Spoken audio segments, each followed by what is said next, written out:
Hello students, मैं doctor कविता गौतम, सह आचार्य गृह विज्ञान, राजकीय कन्या महाविद्यालय चौमू से हूँ।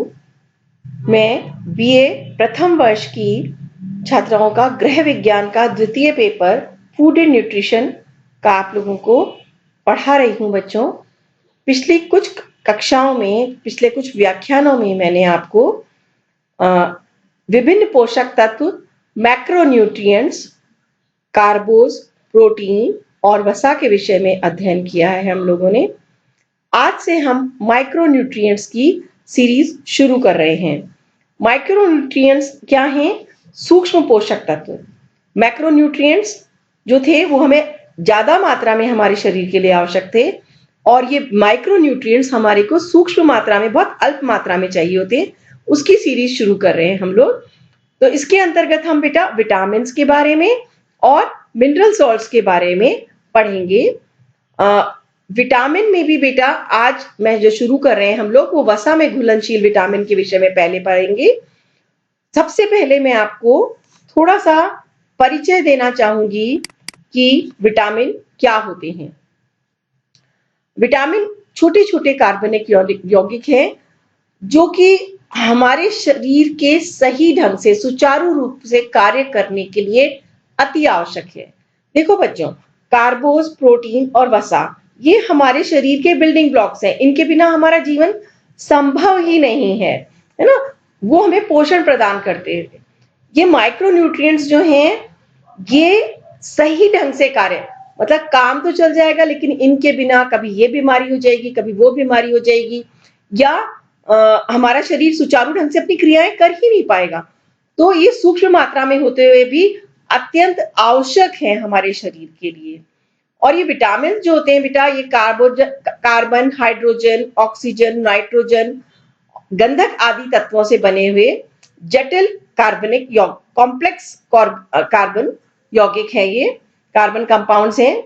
इनकी हमारे शरीर को बहुत अल्प मात्रा में आवश्यकता होती है, इसीलिए इन्हें माइक्रोन्यूट्रिएंट्स, सूक्ष्म पोषक तत्वों की श्रेणी में रखते हैं। लेकिन ये अल्प मात्रा में भी बेहद जरूरी हैं। इनके बिना जीवन नहीं चल सकता है, और हमारा शरीर इनका उत्पादन स्वयं नहीं कर सकता, इसलिए भोजन के रूप में इनको लेना आवश्यक होता है। ये बहुत सूक्ष्म मात्रा में ही हमारे शरीर को स्वस्थ और निरोग रखने के लिए, मैंने आपको बताया, इसके बिना हमारे शरीर में विभिन्न प्रकार के रोग हो जाएंगे बेटा। तो ये इतने आवश्यक होते हैं। इन सब विटामिन के अभी तक 13 प्रकार के विटामिन खोजे जा चुके हैं बेटा। इनमें इन सब के अलग से केमिकल नेम्स हैं, लेकिन इन्हें सामान्य आम बोलचाल में हम इनको विटामिन ए, बी में बहुत सारी श्रृंखला है, सी, के, ई, इस तरह से। तो अंग्रेजी अक्षरों के जो हैं उनके नाम से जाना जाता है। सबसे पहले इनके विषय में, विटामिन के विषय में हॉपकिंस नाम के एक वैज्ञानिक थे। उन्होंने इसकी खोज की थी। उन्होंने देखा कि जैसे जो बेटा बहुत लंबे समय तक जो समुद्री यात्रा पे रहते थे, जिन लोगों को कहना चाहिए ना, ताजा फल सब्जी वगैरह उपलब्ध नहीं हो पाती थी, उन लोगों में, जो ऐसे यात्री होते थे, उनमें बहुत सारी बीमारियां देखी गई। तो जब अध्ययन किया तो ज्ञात हुआ कि इनको कुछ, मतलब मेन पोषक तत्व तो ये खा रहे हैं, लेकिन कुछ इनके खाने में कुछ कमी ऐसी हो रही है जिसकी वजह से इनको विभिन्न प्रकार के रोग हो रहे हैं। तो इन्होंने सबसे पहले खोज की थी, लेकिन इन्हें विटामिन नाम कैसिमिर फुंक नामक वैज्ञानिक थे, इन्होंने 1912 में दिया था। पहले इसका नाम रखा गया था वाइटल अमीन। वाइटल अमीन मतलब जो जीवन के लिए अति आवश्यक है। तो फिर धीरे धीरे इनका नाम विटामिन, मिन में भी ई लगा हुआ था बाद में उसको ई भी हटा दिया गया, और अब इन्हें विटामिन के नाम से जाना जाता है। विटामिन का हम वैसे तो हर विटामिन का हम अलग अलग पढ़ेंगे बेटा कि किसका क्या कार्य है, लेकिन अगर हम विटामिन के मुख्य रूप से कार्य देखें तो ये हमारे शरीर को स्वस्थ बनाए रखने में, हमारी कोशिकाओं की मरम्मत करने में, हमारे शरीर का जो एजिंग प्रोसेस है, मतलब विटामिन के बिना एकदम से व्यक्ति के अंदर एजिंग प्रोसेस, मतलब वृद्धावस्था के जो लक्षण होते हैं, त्वचा का झुर्रीदार होना, लटक जाना, और बहुत सारे जो हमारे एजिंग से रिलेटेड जो भी साइंस एंड सिम्टम्स होते हैं वो सारे नजर आने लगते हैं अगर ये विटामिन ना मिले। तो ये हमारे शरीर को जीर्ण होने से या एजिंग प्रोसेस को कम कर देते हैं, उसको अवरोध करते हैं। और ये हमारे शरीर में बहुत सारे डेफिशिएंसी डिजीज जो होते हैं, जो पोषक तत्वों की कमी से हो जाते हैं, उनसे रक्षा के लिए इनको लेना आवश्यक होता है। ये हमारे उत्तकों में, उत्तक मैं आपको कई बार बता चुकी, कोशिकाओं का जो समूह होता है उसे उत्तक कहते हैं।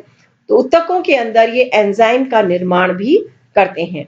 ये मुख्य रूप से मैंने आपको बहुत बेसिक चीजें बताई है विटामिन के बारे में। अब विटामिन जो है इनका वर्गीकरण किया गया है। मैंने आपको जैसे पहले बताया था 13 प्रकार के विटामिन हैं। इन्हें 2 वर्गों में विभक्त किया जाता है। एक तो है वसा में घुलनशील विटामिन और दूसरे हैं जल में घुलनशील। यहां मैंने आपको, देखो बच्चों, आप लोग इसको बिल्कुल यहां पर अपने वीडियो को पॉज कर लीजिए, नोट कीजिए फैट सॉल्युबल विटामिन क्या है, उसके आगे ही उनके रासायनिक नाम भी दिए हुए हैं, और वाटर सॉल्युबल विटामिन कौन कौन से होते हैं और उनके भी रासायनिक नाम इनके आगे दिए हुए हैं।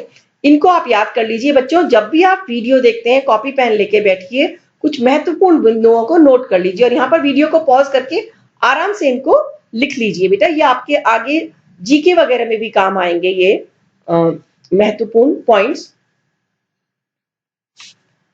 अब आज हम सबसे पहले पढ़ेंगे बेटा वसा में घुलनशील विटामिन की श्रृंखला हम शुरू कर रहे हैं। उसमें में सबसे पहले विटामिन ए हम लोग इसका बारे में अध्ययन करेंगे। विटामिन ए का रासायनिक नाम बेटा रेटिनॉल होता है। कहते हैं विटामिन ए 2 रूपों में पाया जाता है, रेटिनॉल के रूप में, इसको कुछ जगहों पे रेटिनॉइड्स भी कहा गया है, और एक बीटा कैरोटीन के रूप में। जो रेटिनॉल है बेटा ये प्राणी स्रोतों से मिलता है, जैसे दूध, मक्खन, पनीर, अंडा, मांस, मछली इत्यादि से। और बीटा कैरोटीन जो है ये हमारे वनस्पति स्रोतों से मिलता है। ये हमारे पौधों के अंदर, फलों के अंदर जो वर्णक पदार्थ होता है, जो सब्जी या फलों को लाल, नारंगी, पीला रंग देता है, उसके अंदर ये बीटा कैरोटीन छुपा होता है। बेसिकली ये क्लोरोफिल का ही एक रूप होता है, जो पौधों के अंदर हरा रंग होता है बेटा, तो हरे पत्तेदार सब्जियों में भी ये होता है। और बीटा कैरोटीन अपने आप में कोई पोषक तत्व नहीं है, लेकिन ये क्या है, ये हमारे विटामिन ए का प्रीकर्सर है। प्रीकर्सर मतलब पूर्ववर्ती रूप है। बीटा कैरोटीन जब हम ग्रहण करेंगे अपने आहार के अंदर, तो ये हमारे शरीर में जाकर विटामिन ए में परिवर्तित हो जाता है। और शरीर के अंदर रेटिनॉल जो होता है ये भी विटामिन ए ही होता है। ये आपको ऊपर लिखा हुआ है, ये विटामिन ए रेटिनॉल को ही कहते हैं। तो ये बीटा कैरोटीन जो है ये रेटिनॉल का प्रीकर्सर रूप होता है, पूर्ववर्ती रूप होता है। और ये आपके जीके का प्रश्न है, अच्छी तरह इसको नोट कर लीजिए। कोई भी आपसे पूछ सकता है, कभी भी प्रश्न पूछे जा सकते हैं कि विटामिन ए का प्रीकर्सर क्या है, तो आप बता दीजिए वहां पर बीटा कैरोटीन है, या रेटिनॉल का प्रीकर्सर क्या है, वो भी बीटा कैरोटीन है। तो बॉडी के अंदर लिवर जो है इसको सिंथेसाइज करके रेटिनॉल में परिवर्तित कर लेता है, और ये हमारे शरीर में फिर आवश्यकता अनुसार पूरे शरीर के अंदर सप्लाई होता है। विटामिन ए के कार्य क्या क्या हैं, ये काफी लंबे हैं, आप इसको एक एक बिंदु अच्छी तरह समझते जाइएगा। मैं पीडीएफ नोट्स में इनको विस्तार से भी आप लोगों को दूंगी। ये हमें हमारी आंखों को सामान्य दृष्टि प्रदान करता है। ये हमारे आंखों के उत्तम स्वास्थ्य के लिए बहुत जरूरी है। हमारी आंखें जो डिम लाइट में, जैसे लाइट बंद कर देते हैं और थोड़ी देर में हम अपनी आंखों से अभ्यस्त हो जाते हैं कम रोशनी में देखने में, वो विटामिन ए की वजह से ही संभव हो पाता है। हमारी आंखों के अंदर बेटा रेटिना होता है, रेटिना को हम दृष्टि पटल कहते हैं। हमारी जो भी इमेज वगैरह बनती है वो हमारी आंख का जो गोला है उसमें पीछे जो दृष्टि पटल है उसके ऊपर जाकर फोकस होती है, उसको हम कहते हैं रेटिना। तो रेटिना जो होता है बेटा ये 2 प्रकार की कोशिकाओं से बनाता है, उन्हें रॉड्स और कोन्स कहते हैं। और ये जो रंग हमने जो लिए हैं, बीटा कैरोटीन जो लिया है, वर्णक पदार्थ जो होता है, ये रॉड्स और कोन्स के अंदर आइडोप्सिन नामक एक प्रोटीन होता है, और ये रोडोप्सिन जो होता है बेटा, ये हल्की रोशनी में देखने की क्षमता प्रदान करता है। अगर विटामिन ए की कमी होगी तो रोडोप्सिन का निर्माण नहीं हो पाएगा। ये रोडोप्सिन जो होता है, यही हमारा वर्णक पदार्थ होता है आंखों के अंदर, और इसकी कमी की वजह से अगर विटामिन ए जो होगा तो रोडोप्सिन उत्पन्न नहीं होगा और हमारी आंखें रात में नहीं देख पाएगी। उसकी वजह से हमें क्या हो जाता है, लोगों को रतौंधी रोग, रात में अंधा होना, मतलब रात जैसे दिन ढलता है और अंधेरा सा होने लगता है तो लोगों को दिखना कम हो जाता है, इसको कहते हैं रतौंधी। तो रतौंधी हो जाएगी। दूसरा इसका महत्वपूर्ण कार्य है, जितने भी हमारे शरीर के अंदर आच्छादक उत्तक हैं, आच्छादन मतलब ढकने वाले, आवरण करने वाले जो उत्तक हैं, उनको ये क्योंकि बेटा आच्छादन, कवर क्या होता है, कवर करने वाली जो चीज है उसको स्वस्थ रखने का, जो ऊपर की परत है उसको स्वस्थ रखने का कार्य विटामिन ए करता है। इसकी कमी से हमारे शरीर के बाहर की त्वचा भी प्रभावित होती है, और शरीर के अंदर जो विभिन्न जितने भी अंग हैं उनके ऊपर जो कवरिंग है, त्वचा है, वो भी एक तरह की, लेकिन उसको वहां पर हम कहते हैं एपिथेलियल सेल्स जो होते हैं, वो नुकसान होता है उनको, वो कटफट जाते हैं, रूखे हो जाते हैं, तो उसके अंदर कोई भी संक्रमण होने की वो रहती है। तो ये आच्छादक एपिथेलियल उत्तकों को स्वस्थ रखने का कार्य करता है। तीसरा इसका महत्वपूर्ण कार्य है, ये शारीरिक वृद्धि में सहायक होता है। इसकी कमी से देखा है कि बहुत सारे लोगों में देखा कि जब विटामिन ए की कमी थी तो लोगों का सही ढंग से विकास नहीं हो पाया। देखा गया है अध्ययनों में कि कोशिकाओं की विभाजन क्रिया 30% तक कम हो जाती है।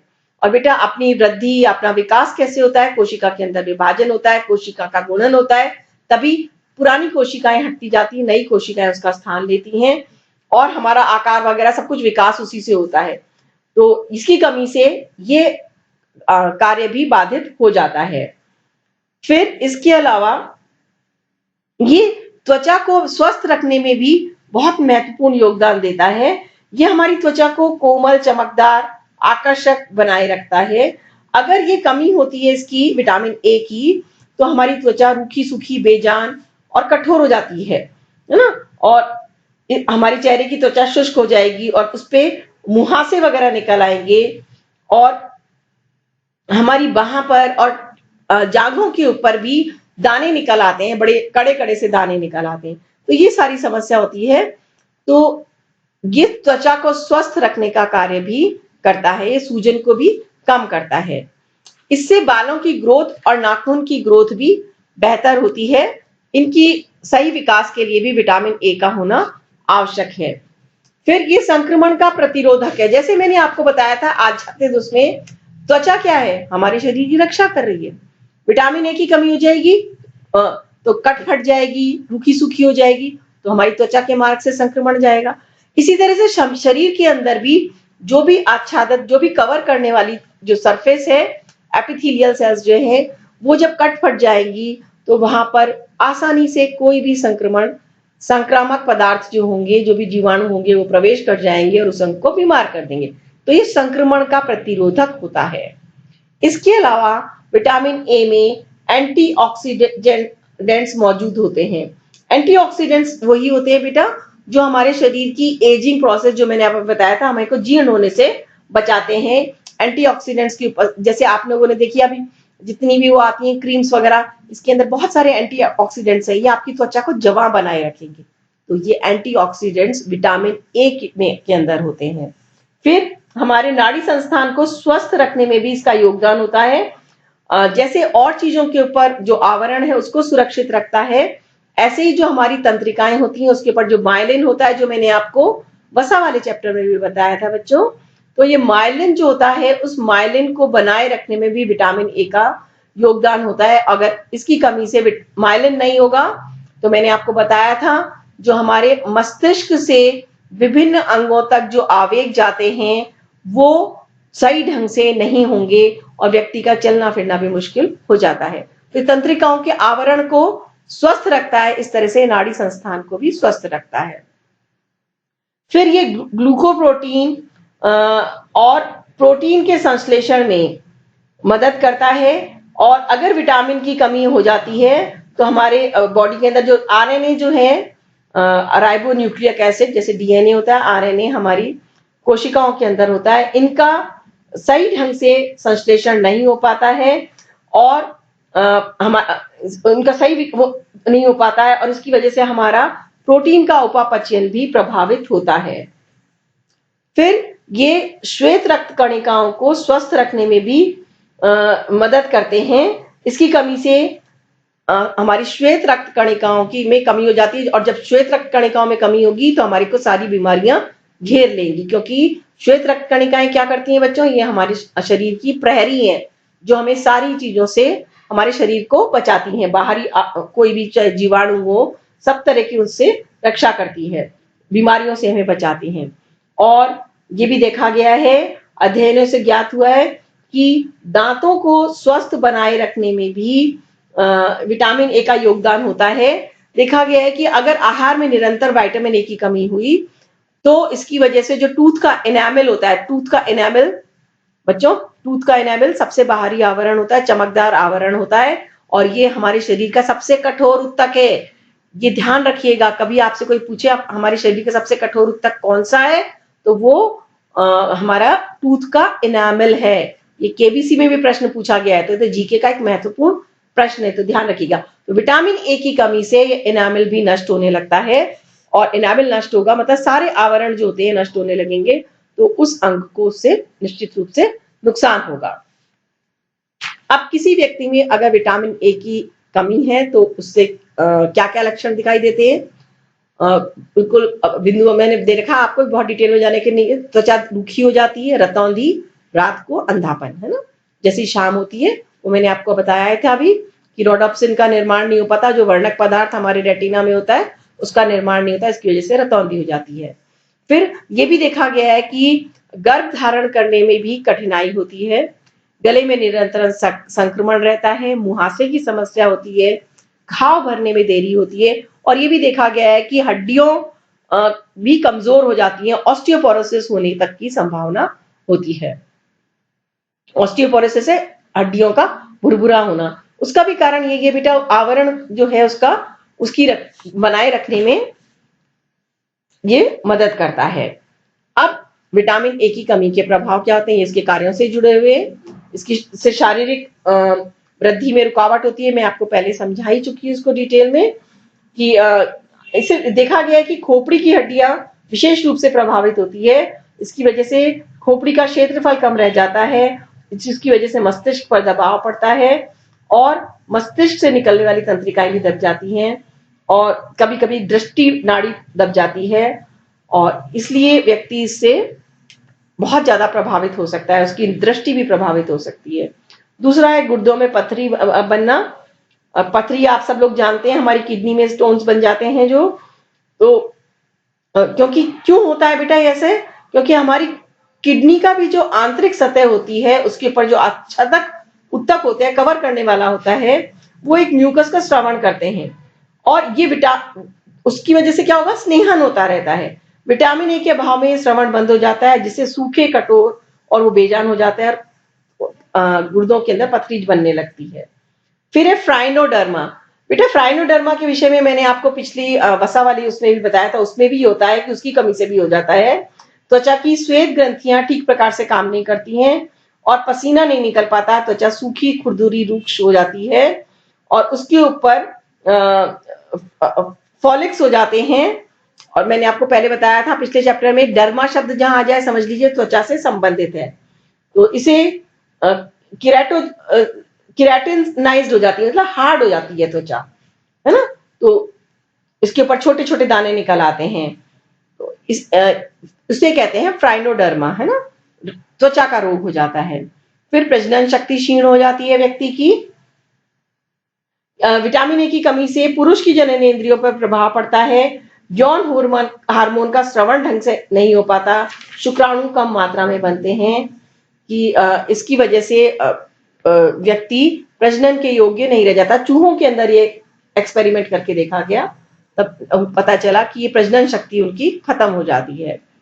फिर श्लेष्मिक झिल्ली जो है वो निष्क्रिय हो जाती है, क्योंकि शरीर के, ये आपको मैं पहले भी समझा चुकी हूँ कि अंदर जितने भी आच्छादक ऊपर की जो आवरण होते हैं उसमें वो नष्ट होने लग जाते हैं, वो सही ढंग से कार्य नहीं कर पाते, तो अंदर के जो अंग हैं वो भी, क्योंकि जब भी श्लेष्मा क्या होता है बेटा, जो हमारी अंदर की जो त्वचा होती है बेटा, उससे एक म्यूकस निकलता है, श्रवण होता रहता है, जो इसको द्रव बनाए, मतलब चिकना बनाए रखती है। और विटामिन ए की कमी से ये श्रवण नहीं हो पाता है, इसकी वजह से वो कटने फटने लग जाती है, तो वो निष्क्रिय हो जाती है। श्लेष्मिक झिल्ली जो होती है मतलब सही ढंग से कार्य नहीं करेगी तो अंगों की रक्षा नहीं कर पाएगी, रतौंधी हो जाएगी। ये आप लोगों को मैं पहले अच्छी से समझा चुकी हूँ कि रोडोप्सिन नहीं बनेगा तो उसकी वजह से व्यक्ति रात में देखने में सक्षम नहीं रह पाता है।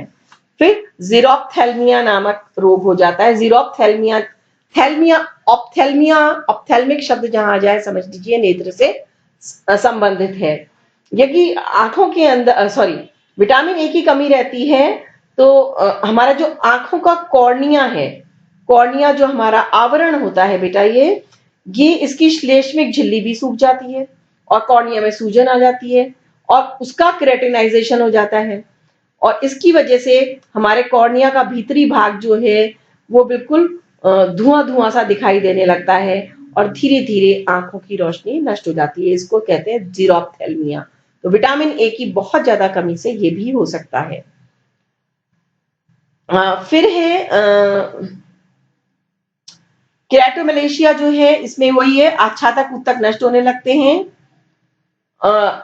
और बिटॉट का धब्बा हो जाता है, जीरोसिस कंजक्टिवा हो जाता है। और बिटॉट का धब्बा क्या होता है पहले तो मैं आपको ये बता दूं, विटामिन ए की कमी से आंख के भीतरी भाग की झिल्ली की श्लेष्मिक परत के ऊपर भूरे रंग का धब्बे पड़ जाते हैं और कॉर्निया पर छोटे छोटे दाने जैसी रचना दिखाई देने लगती हैं और पलकें आपस में चिपकने लगती हैं। ये होता है बिटॉट का धब्बा। फिर जीरोसिस कंजक्टिवा में क्या होता है, इसकी वजह से जो हमारी कंजक्टिवा है, हमारा कंजक्टिवा आप लोगों ने सुना होगा बेटा, जब आपकी आंखें आ जाती हैं, आंख आना सुना है ना आपने, आंख दुखनी आ गई है ना, वो कंजक्टिवाइटिस रोग कहते हैं। वो हमारी बिल्कुल जो बाहरी परत होती है हमारी आंख की, वो कंजक्टिवा कहलाती है।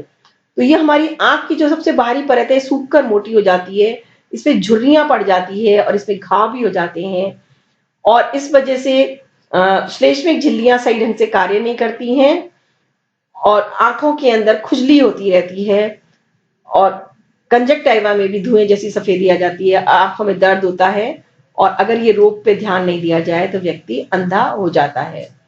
इसी तरह से जीरोसिस कॉर्निया में, कॉर्निया के ऊपर यही होता है कि हमारी जो अश्रु ग्रंथियां होती हैं वो सूख जाती हैं, जिससे आंखों का निकलना बंद हो जाता है।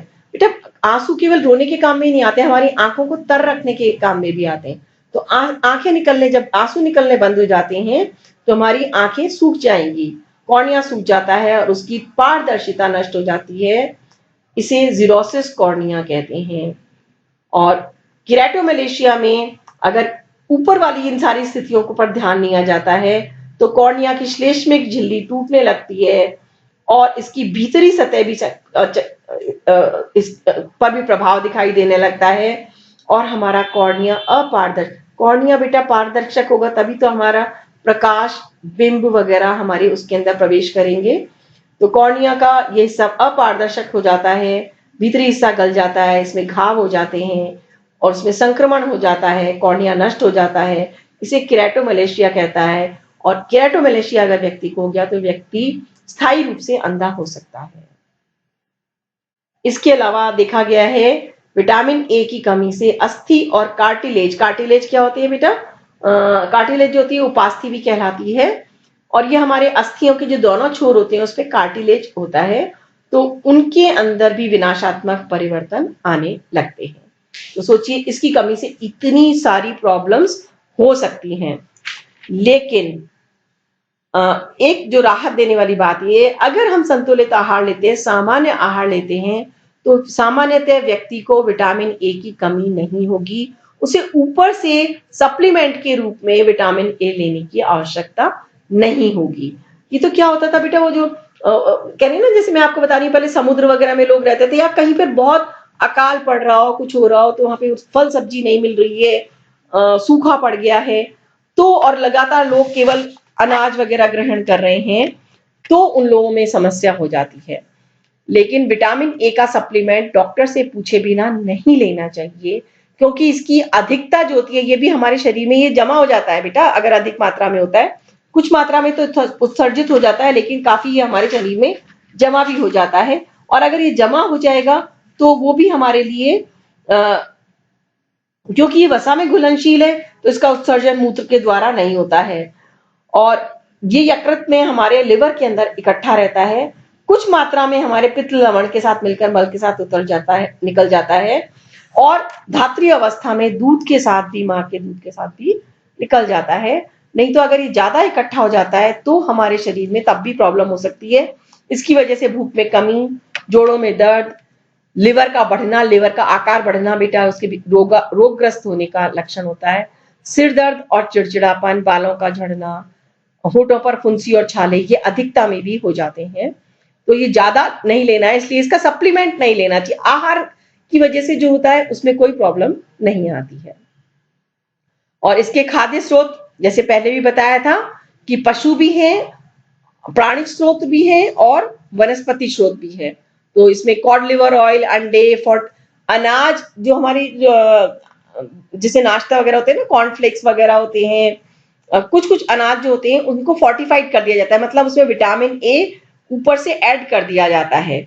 इसके अलावा हमारी हरी पत्तेदार सब्जियां, नारंगी पीली सब्जियां, और ये सब चीजें अगर हम ये ग्रहण करेंगे, इसको आप स्लाइड को रोककर इसको पढ़िए, कि अगर हम ये सब ग्रहण करेंगे तो हमें विटामिन सी ए की कमी नहीं होगी। हरे पत्तेदार सब्जियों का भरपूर मात्रा में सेवन करना चाहिए। पीली सब्जियां, पीले फल, नारंगी फल, ये सबका करना चाहिए। ये मैंने आपको विटामिन ए के लिए हमारे आईसीएमआर, भारतीय आयुर्विज्ञान संस्थान के द्वारा जो दिया गया है कि हमें कितना विटामिन ए प्रति व्यक्ति को लेना है, ये जो मात्रा दे रखी है ये बेटा माइक्रोग्राम में दे रखी है। माइक्रोग्राम होता है 1000 माइक्रोग्राम बराबर 1 मिलीग्राम होता है। तो मतलब कितनी सूक्ष्म मात्रा में हमें जरूरत होती है, इसको आप नोट कर लीजिएगा, ये आपको याद करना होगा। यहाँ पर आप वीडियो को पॉज करके नोट कर लीजिए इसे। और ये मैंने अंत में आपको फिर एक चित्र के माध्यम से बताने की कोशिश की है कि हमारे विटामिन ए के सोर्स क्या है, आपको याद रह जाएगा चित्र के माध्यम से। और विटामिन ए से संबंधित हमारा चैप्टर यहीं पे समाप्त होता है बच्चों।